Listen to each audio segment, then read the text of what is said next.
Good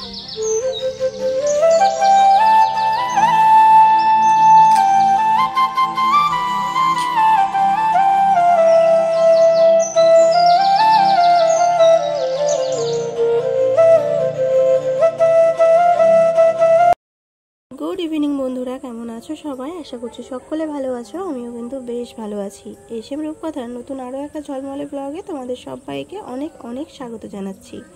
এই ভিডিওটাও গত পূর্ণিমা গেল সেই পূর্ণিমাতে করা ছিল, কিন্তু তোমাদের সাথে শেয়ার করতে পারিনি এই যে এডিটিংয়ের জন্য।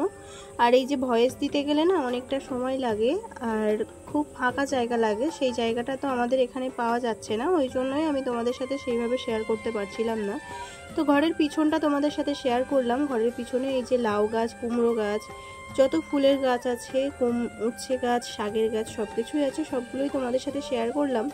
আর আজকে যেহেতু পূর্ণিমা, বাড়িতে নারায়ণ সিন্নি দেওয়া হবে, আমি তো হাত দিতে পারছি না, ওই জন্য পিসমা এসছে আর একটা দেওরের মেয়ে এসছে, তো ওরা এই সবগুলো গোছাচ্ছে। আর ওই যে একটা পুচকু গোপাল বসে আছে, দেখেছো আমার গোপালের পাশে। তো যাই হোক, সন্ধেবেলা এই যে সব কিছু গোছানো কিন্তু কমপ্লিট হয়ে গেছে। আর আমি ওকে বললাম যে একটু ছবি তুলে দিত, তাই ও একটু ভিডিও করে দিল। ও যতটা পেরেছে তোমাদের সাথে একটু শেয়ার করে দিলাম। তো কেমন হয়েছে অবশ্যই কিন্তু জানাতে ভুলো না। আর ঠাকুর ঘরে না এই কয়েকদিন আগে আমি এই সাইমানা মতো মানে এই কাপড়টা লাগিয়েছি, এতে করে ঠাকুর ঘরে মানে উইপোকে মাটি তুলছিল অ্যালবেস্টারের ধার দিয়ে, তারপরে ঝুল পড়ছিল, এগুলো আর হবে না বা নোংরা পড়বে না। তারপরে পুজো টুজো হলো আর প্রসাদও দেওয়া হলো। আর সেই দিন কোনো ভিডিও আমি তোমাদের সাথে সেইভাবে শেয়ার করতে পারিনি, তো পরের দিন আবার দুপুরবেলার থেকে তোমাদের সাথে ভিডিও শেয়ার করছি। দুপুরবেলা বলতে এখন ঘড়িতে বাজে সকাল 10:30 এরকম হবে, তো এখন থেকেই তোমাদের সাথে শেয়ার করছি।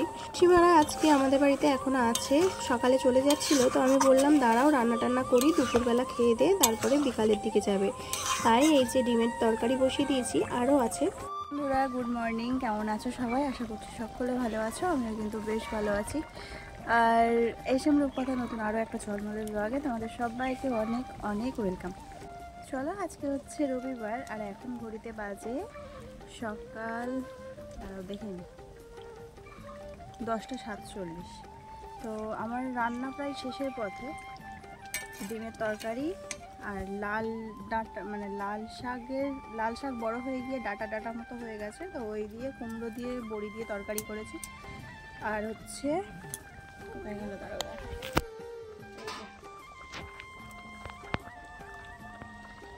এটা হচ্ছে সেই গিমে শাক, তো গিমে শাক ভাজা হবে। তো গিমে শাকটা তিতো, ওই জন্য একটু পরে করবো। ডিমের তরকারি হয়ে এসছে এই যে।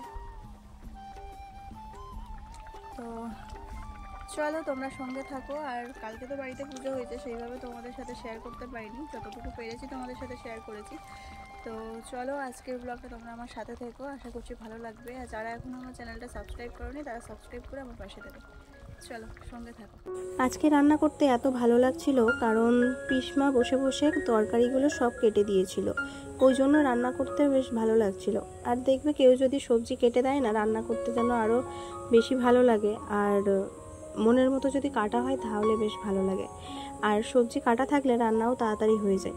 তো যাই হোক, চলো গিমে শাকটা আগে রান্না করে নিলাম। তো আমি প্রথমে তেলে একটু পেঁয়াজ দিয়ে দিলাম, পেঁয়াজ কুচি, আর 2-3টে রসুন থেতু করে দিয়েছি। আর তারপরে এই যে আলু আর শাকটা একসাথেই দিয়ে দিয়েছি, কারণ পিসমা একসাথেই কেটে দিয়েছে, আলুটা আলাদা করে দিলে ভালো হতো। তো যাই হোক, একসাথে দিলেও সেদ্ধ হয়ে যাবে। তারপরে একটু নুন আর একটু হলুদ দিয়ে একটু ঢাকা দিয়ে দিয়ে ভাজলে কিন্তু কড়ার গায়েও সেইভাবে লাগবে না, আর বেশ ভালোও খেতে লাগে। তো যাই হোক, চলো এখন আমার তো রান্না বাড়া সব হয়ে গেছে, এখন রান্নার জায়গাটা পরিষ্কার করে এই যে ঝাঁটপালা দিয়ে নিচ্ছি। আর কলের ধারে দেখো কটা বাসন জড়ো করে রেখেছি, তো এই বাসনগুলো একেবারে মেজে নেব। আর যখনের কাজ তখন যদি না করি, যদি কাজগুলো ফেলে রাখি, তখন গা আলিশি লেগে যাবে, তখন যেন আর কাজ করতেই ইচ্ছা করবে না। তো চেষ্টা করি যতক্ষণের কাজ ততক্ষণে শেষ করে বাদ বাকি সময়টা একটু বসে ঘুরে কাটানোর। তো যাই হোক, চলো এখন এই বালতিটাও মাজবো, বালতিতে ফ্যান জল রাখা হয়েছিল, তো ওই জন্য বালতিটাও মেজে নেব আর এই ডিস্কিগুলোও মেজে নেব। আমাদের গ্রামের দিকে এরকম সবুজ দৃশ্য দেখতে কিন্তু খুব ভালো লাগে, আর আমার তো সবুজ খুবই প্রিয়, ওই জন্য দেখবে বাড়ির চারিদিকে আমি সবুজ ছোট ছোট গাছ লাগিয়ে রেখে দিয়েছি। কেননা গাছ, ফুল গাছ তো আমার খুবই ভালো লাগে, ওই জন্য উঠোনের মধ্যে ফুল গাছ লাগিয়েছি। তো চলো এখন এইগুলো মেজে নিই।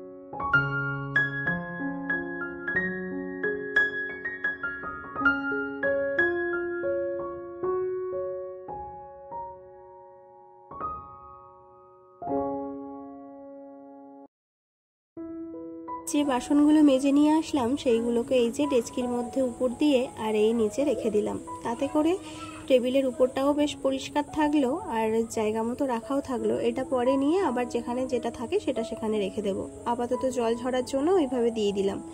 তো দেখো এখানে বোতলগুলো খালি আছে। যখন ঠান্ডার সময় ছিল তখন জল ভরে রাখতাম না, এখন যেহেতু গরম পড়ে গেছে ওই জন্য বোতলগুলোতে জল ভরে নিয়ে আর ফ্রিজের মধ্যে রাখবো। কারণ ঠান্ডার সময় জল অতটা লাগতো না, আর ঠান্ডার সময় রাখলে না জল আরও বরফ হয়ে যেত, ওই জন্য যখনের জল তখনই ভরতাম। আর এখন তো গরম পড়ে গেছে আর ফ্রিজের জল না হলে খাওয়া যাচ্ছে না। আর যেহেতু ট্যাঙ্কি গরম হয়ে যাচ্ছে, ট্যাঙ্কির থেকেই তো ফিল্টার হচ্ছে, তো ওই জন্যই জলটাকে ভরে আর ফ্রিজের মধ্যে রাখবো। আর ফ্রিজের এই কভারটা লাগাতে আমার অনেকটাই সুবিধা হয়েছে। আর এটা ভাবছি যেটা আগে কেন লাগাইনি, এটা যদি আগে লাগানো হতো তাহলে এতটা খাটনি আমাকে পোহাতে হতো না। তো যাই হোক, এই যে পকেটগুলো থাকার জন্য অনেক জিনিসপত্র এখানে ধরে গেছে। ফ্রিজের উপরটাও কিন্তু অনেক পরিষ্কার হয়ে গেছে। সকালবেলা একবার ঘর বাড়ি ঝাড় দিয়ে মোছা হয়ে গেছে, তো আবারও দেখছি বালি বালি মতো লাগছে, ওই জন্যই শুধু বারান্দাটাই একটু ঝাড় দিয়ে নিচ্ছি। তাতে দেখো কতটা বালি বেরোচ্ছে। এমনি হাওয়া দিলেই বালি ওড়ে, তো সেই জন্যই বারান্দাতে যখন তখন আমার ঝাড় দেওয়া লাগে। দিনে অন্তত 3-4 বার তো ঝাড় পড়েই, কেননা ছোট বাচ্চারা আছে, ওরা খেলাধুলা করে পুরো বারান্দার উপরেই, ওই জন্যই বারান্দাটা সবসময় আমার পরিষ্কার করে রাখতে হয়। আর এই যে বড়দিদের বাড়ির থেকে কাঁকড়া নিয়ে এসছে, কাঁকড়াটা নিয়ে খেলা করছে, ওই আমি বাটি দিলাম, বাটিতে রেখেছে। তো এখন স্নান করতে নিয়ে যাব, 1টা বেজে গেছে, কিন্তু স্নান করতে যাবে না। তো চলো স্নান টান করিয়ে আর এই যে বসে গেছি ভাত খেতে। এখন বাজে 1:30। তো সেই ও কাঁকড়া নিয়ে খেলা করছে, দেখেছো বাটিতে কাঁকড়া, ও কাঁকড়াটা কিছুতেই ছাড়ছে না। আবার ঘুমাতে যাওয়ার সময়ও কাঁকড়ার বাটিটা নিয়েই ঘুম পড়েছিল। ও ঘুমিয়ে পড়তে আমি কাঁকড়ার বাটিটা সরিয়ে রেখেছি আর দেখাইনি। আর ওই যে টেবিলের মধ্যে অয়ন ভাত তরকারি তুলে রাখছে, কারণ ওখানে ওর দাদা খেতে বসবে, মানে ঠাকুরদা খেতে বসবে, ওই জন্যই তুলে ঢাকা দিয়ে রাখছে। এখন উনি স্নান করেনি ওই জন্য। তার মধ্যে চলে এসছে এই যে ছাতু ব্যাপারী, ইনি বাড়িতে এসেই ছাতু ভাঙিয়ে দিয়ে যায়। দেখো এইগুলো হচ্ছে ভাজা ছোলা, আমাদেরকে দিয়েছিল একটু খেয়ে দেখার জন্য যে কেমন ভাজা আছে আর কি। তো এখন ছাতু ভাঙানো হচ্ছে, প্রায় অনেকটাই ভাঙানো হয়ে গেছে। আর আমরা আগের বারেও নিয়েছিলাম এনার কাছ থেকে, তো শেষ হয়ে গেছে, তো আবারও এই 1 কেজি ছাতু নিয়ে নিচ্ছি। আর বাড়িতে ভাঙিয়ে দেওয়া তো চোখের সামনে, আর টেস্টটাও কিন্তু খুব ভালো হয়। যদি তোমাদের ওখানে এরকম যায় অবশ্যই কিন্তু নিয়ে খেয়ে দেখো। যারা ছাতু খেতে ভালোবাসে তাদের উদ্দেশ্যে বলবো, আমার এই প্রচার কেন্দ্র থেকে ছাতু নিয়ে এসে ভাত টাত খাইলাম, ছোটকেও খাওয়ালাম, খাইয়ে ঘুম পাড়িয়ে দিয়েছি।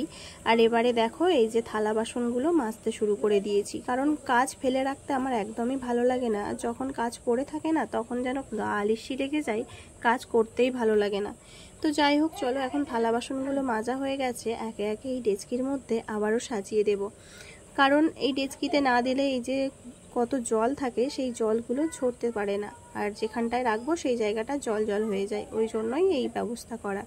তো চলো এখন চলে এসেছি বিছানা পরিষ্কার করতে। চেয়ারে ভর্তি হয়ে আছে এইসব জামা কাপড়, এগুলোকে গুছিয়ে রেখে আর বিকেলবেলা একটু ঘুরছিলাম। তারপরে এই যে সন্ধেবেলা একটু চা বানিয়ে নিয়ে আর চলে এসেছি 4 জনের চা খেতে। আর আমাদের ছোটুর তো বাদরামি দেখো, পেন নিয়ে খাটের উপরে লিখছে, আর যেই বকেছি অমনি পেনটা নিয়ে ছুঁড়ে ফেলে দিয়েছে। তো কি করব বলো, বাচ্চাদের নিয়ে এইভাবেই চলতে হয়। চলো আজকের ভিডিওটা কেমন লাগলো তোমরা অবশ্যই কিন্তু কমেন্টে জানাবে। আর যদি ভালো লাগে তাহলে আমার পাশে থেকো আর চ্যানেলটা সাবস্ক্রাইব করে আমাকে কমেন্ট করে জানিও। তো তো এই দেখো কেমন বদমাইশি করছে। এবার থেকে চেষ্টা করব তোমাদের সাথে সমস্ত ভিডিও প্রত্যেক দিন দিতে, ছোট হলেও দেওয়ার চেষ্টা করব। কারণ একটা সময় ছিল যে সময়টা তোমাদের সাথে কোনো কিছু শেয়ার না করলেই যেন ভালো লাগতো না। এখন আবার অনেক দিন ভিডিও দিইনি, তো আস্তে আস্তে সব ঠিক হয়ে যাবে। চলো আজকের মতো টাটা।